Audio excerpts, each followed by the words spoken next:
Just minutes after takeoff, an aerobatic Pitts S-2B suddenly plunged into the ground, killing both pilots on board. Now the NTSB's preliminary report is out, and it reveals some truly puzzling clues about what happened in those final moments. So what exactly went wrong, and why didn't anyone have time to recover? Let's take a closer look.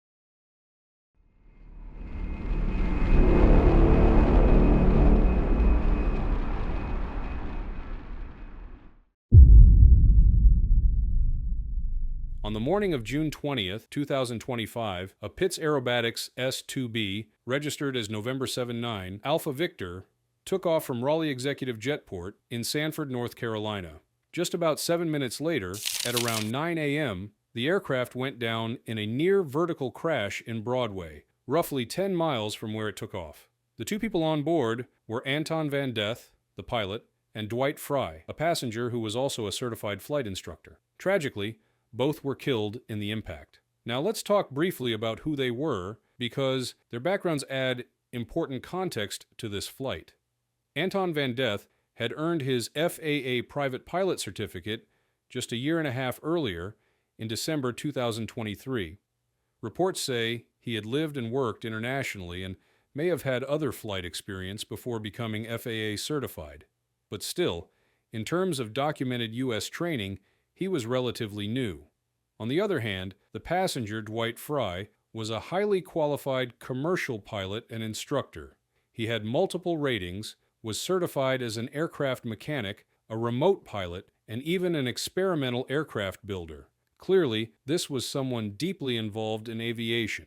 And here's where things get really interesting, because Frye wasn't just a passenger. Given his qualifications, it's entirely possible he was in the cockpit to coach, supervise, or fly part of the flight.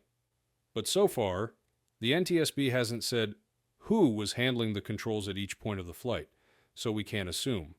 What we can say, though, is that two capable aviators were on board, and the aircraft was conducting an aerobatic flight under Part 91, which means it was not a commercial flight or formal training, just a general aviation operation. That distinction matters because aerobatic flying under Part 91 doesn't require a lot of the same oversight or documentation that applies in instructional or commercial environments. So basically, they were free to fly maneuvers for personal experience or practice, just as long as they followed airspace and safety regulations. Still, the tragic end of this flight raises real questions. What went wrong so quickly? Were there signs of loss of control? Was there enough altitude for recovery? And with two pilots on board, could anything have been done differently? We're going to get into all of that, step by step, as we move through the preliminary facts.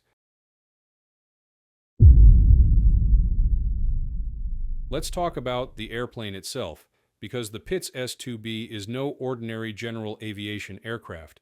This is a purpose-built aerobatic biplane, lightweight, powerful, and designed to do things like rolls, spins, loops, and inverted flight. The S-2B variant, in particular, is a two-seater with tandem seating, so one pilot sits behind the other, and it's got a reputation in the aerobatic world for being fast, nimble, and unforgiving if mishandled.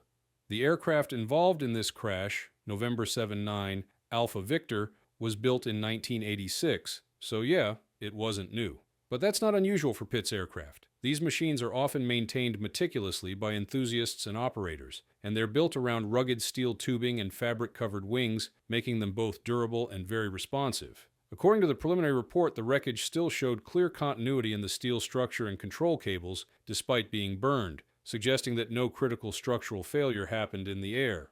Now, here's something important. The conditions that day were pretty much perfect. According to data from the nearby weather station, visibility was 10 miles, skies were clear, temperature was moderate, about 24 degrees Celsius, and wind was light at 7 knots. There were no clouds, no turbulence, and no mechanical issues reported before takeoff. So if weather and airworthiness weren't contributing factors, we're left looking at how the flight was actually flown. And this is where things start getting more complex. The plane took off at 8:53 a.m. from Raleigh Executive Jetport. Right after departure, it made a smooth left turn toward the southwest, then again to head southeast, and continued climbing. ADS-B data shows the plane reached an altitude of about 4,100 feet above mean sea level, which was roughly 3,800 feet above ground level at that location. So far, that's all normal. But here's the first odd thing. At 8:59, the aircraft made a tight 360-degree left turn.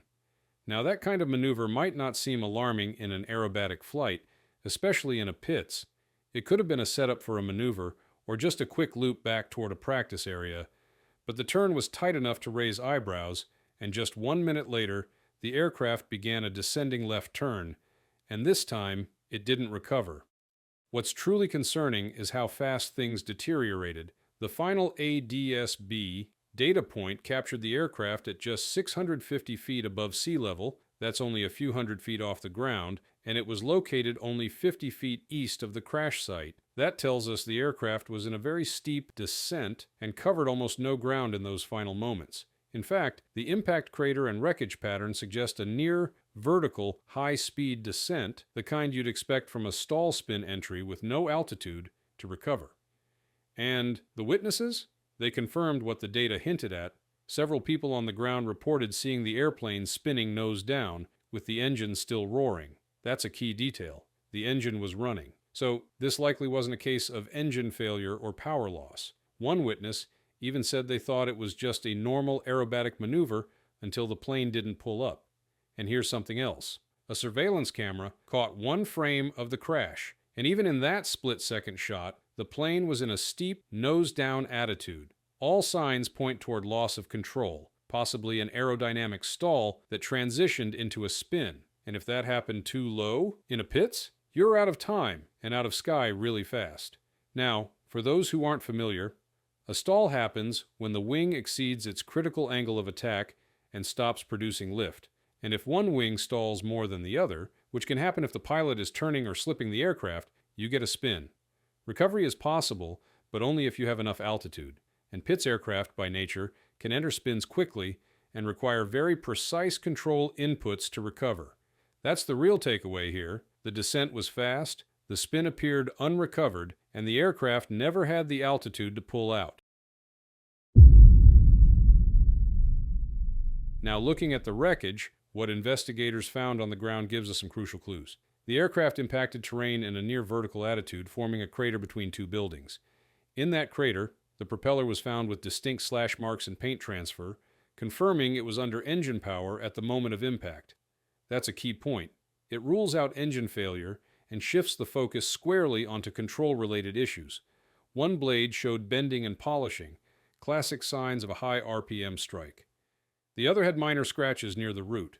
Again, this supports the idea that the descent was power on and high speed. The wreckage itself was burned by a post-crash fire, but the steel tube frame and flight control cables were still identifiable. No signs of in-flight breakup or structural failure were found, and all major components were located at the site. Bottom line? From a mechanical standpoint, nothing jumps out as a pre-crash failure. That doesn't mean everything was functioning perfectly, but so far, it looks like the aircraft was intact and flyable right up until impact. So, what does all this suggest? Well, first, altitude.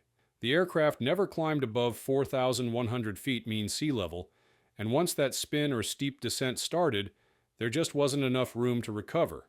In aerobatics, especially in a Pitts, that's a huge deal. These planes are quick to spin, but they also need plenty of altitude to recover safely. That margin simply wasn't there. Second, with two pilots on board, one an instructor, the crew dynamic becomes important. If control transfer or roles weren't clearly defined, any hesitation in decision-making could cost precious seconds. In high-performance flight, even a split-second delay can be the difference between recovery and impact. And finally, the Pitts S-2B is an amazing aircraft, but it's unforgiving. There's no automation, no recovery systems. You're relying fully on pilot input and awareness. When something goes wrong at low altitude, even experienced pilots can run out of options fast. This isn't about pointing fingers. It's about understanding that in aerobatic flying, everything has to go right, or there may not be time to fix it. We'll wait for the final NTSB report to get the full story, but for now, this accident is a sobering reminder. Even experienced crews in capable aircraft, under perfect weather, can still find themselves in unrecoverable situations, with very little warning.